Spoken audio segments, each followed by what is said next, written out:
ഇടുക്കി മൂന്നാറിൽ വീണ്ടും പടയപ്പയുടെ പരാക്രമം. കന്നിമല ഫാക്ടറി ഡിവിഷനിൽ ജീപ്പിന് നേരെയാണ് പടയപ്പ ആക്രമണമുണ്ടായത്. രാത്രി 11:30 മണിയോടെയാണ് ആശുപത്രിയിലേക്ക് പോകാൻ ജീപ്പിൽ കയറിയ രഞ്ജിത്തിന്റെ കുടുംബം കാട്ടാനയുടെ ആക്രമണത്തിൽ നിന്നും രക്ഷപ്പെട്ടത്. മൂന്നാർ കന്നിമല ടോപ്പ് ഡിവിഷനിൽ കാട്ടാനയുടെ ആക്രമണത്തിൽ ഓട്ടോ ഡ്രൈവർ മരിച്ച് ദിവസങ്ങൾ മാത്രം ശേഷിക്കവെയാണ് വീണ്ടും കന്നിമല ഫാക്ടറി ഡിവിഷനിൽ ആശുപത്രിയിലേക്ക് പോകാൻ ജീപ്പിൽ കയറിയ തൊഴിലാളി കുടുംബങ്ങൾക്ക് നേരെ പടയപ്പയുടെ ആക്രമണമുണ്ടായത്. ജീപ്പിന് മുൻവശത്ത് നിലയുറപ്പിച്ച പടയപ്പ തുമ്പിക്കൈ ഉപയോഗിച്ച് ജീപ്പ് അമർത്തുകയും വാഹനം മറിച്ചിടാൻ ശ്രമിക്കുകയുമായിരുന്നു. പ്രദേശത്ത് വഴിവിളക്കിന്റെ അഭാവം മൂലം കാട്ടാന ജീപ്പിന് മുൻവശത്ത് നിലയുറപ്പിച്ചതും പ്രദേശവാസികൾക്ക് കാണാൻ സാധിച്ചില്ല. வண்டி டிரைவர் வண்டிக்குள்ள இருந்து இறங்கினோடனே வண்டி பின்னங்களை வச்சு வண்டி ஒரு ஏற்றிட்டு நாங்கள் எல்லாரும் சேர்ந்து ஆளுகள் எல்லாம் சேர்ந்து சத்தம் விடவும் யானை போயிருச்சு. இந்த இடத்துல மெயினாக லைட்டு கூட இல்லை. இது யானை மெயினாக வர இடத்துல தெருலைட் இல்லை.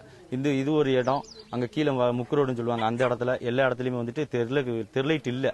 அதனால தான் யானை எப்பவுமே மெயினாக வர பாதையில் தெருலைட் இல்லை. அது எங்களுக்கு இந்த மெம்பர் இங்கே வச்சு தரணும். அது இருந்துச்சுன்னா கூட இந்த இவ்வளோ பெரிய சம்பவம் நடந்திருக்காது. யானை அந்த டிரைவர் பையில பார்த்துருப்போம். ജീപ്പിലുണ്ടായിരുന്ന രഞ്ജിത്തിന്റെ കുടുംബത്തിന്റെ കരച്ചിൽ കേട്ടാണ് തൊഴിലാളികൾ പുറത്തെത്തിയത്. പിന്നീട് തൊഴിലാളികൾ വലിയ ഉച്ചവെച്ചതോടെ പടയപ്പ പിന്മാറുകയായിരുന്നു. ജീപ്പിൽ രഞ്ജിത്തിന്റെ ഭാര്യയും അമ്മയും അടക്കം 5 പേരാണ് ഉണ്ടായിരുന്നത്. പടയപ്പയുടെ ആക്രമണത്തിൽ നിന്നും തലനാരിഴയ്ക്കാണ് കുടുംബം രക്ഷപ്പെട്ടത്. കാട്ടാനകളെ തുരത്താൻ നടപടി സ്വീകരിച്ചില്ലെങ്കിൽ വീണ്ടും സമരപരിപാടികൾ നടത്തുമെന്ന് കോൺഗ്രസ് സൂചന നൽകി. ഇവൻ പുതിയതായിട്ട് ഇപ്പൊ വണ്ടി പണിതെടുത്ത വണ്ടിയായി ഈ ജീപ്പ്. അവരെ ഉപജീവന മാർഗം ഈ ജീപ്പ് ഓടിച്ചിട്ടാണ് അവന്റെ കുടുംബം പോറ്റുന്നത്. ഈ ഫോറസ്റ്റുകാർ വന്ന് ചുമ്മാ ജസ്റ്റ് ഇത് കണ്ടിട്ട് നീ അക്ഷയയില് അപേക്ഷ കൊടുന്ന് പറഞ്ഞിട്ട് കാര്യമില്ല. അക്ഷയയിൽ അപേക്ഷ കൊടുത്ത 90 പശുക്കളുടെ പൈസ ഇതുവരെ കൊടുത്തിട്ടില്ല.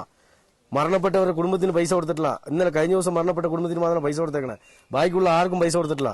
ഇതുപോലെ എത്ര ചോലമലയിൽ ഒരു ഓട്ടോറിക്ഷ അടിച്ചു നോക്കി, അതിനുള്ള പൈസ കൊടുത്തിട്ടില്ല. അപ്പൊ ചുമ്മാ ഇങ്ങനെ അക്ഷയയിലെ കൊണ്ട് അപേക്ഷ കൊടുത്തിട്ട് കാര്യമില്ല. ഉടൻ തന്നെ ഇവർക്ക് ഈ വണ്ടിക്കുള്ള നഷ്ടപരിഹാരം ഉടൻ തന്നെ കൊടുക്കണം. ഉത്തരവാദിത്തപ്പെട്ട ആളുകൾ ഇല്ലെന്ന് പറഞ്ഞാൽ നാളുകളിൽ വലിയ സമര പരിപാടിയായിട്ട് ഞങ്ങൾ പോകും. കഴിഞ്ഞ ഒരാഴ്ചക്കിടെ പടയപ്പ 4 വാഹനങ്ങൾക്കെതിരെയാണ് ആക്രമണം നടത്തിയത്. വനം വകുപ്പ് പടയപ്പയെ ഉൾവനത്തിലേക്ക് തുരത്താനുള്ള നടപടി സ്വീകരിക്കുന്നുണ്ടെങ്കിലും ജനവാസ മേഖലയിൽ നിന്ന് പടയപ്പ പിൻവാങ്ങാത്തത് തൊഴിലാളി കുടുംബങ്ങൾക്കിടയിൽ ആശങ്ക വർദ്ധിപ്പിച്ചിട്ടുണ്ട്. Bineesh Antony, Kerala vision news, Idukki.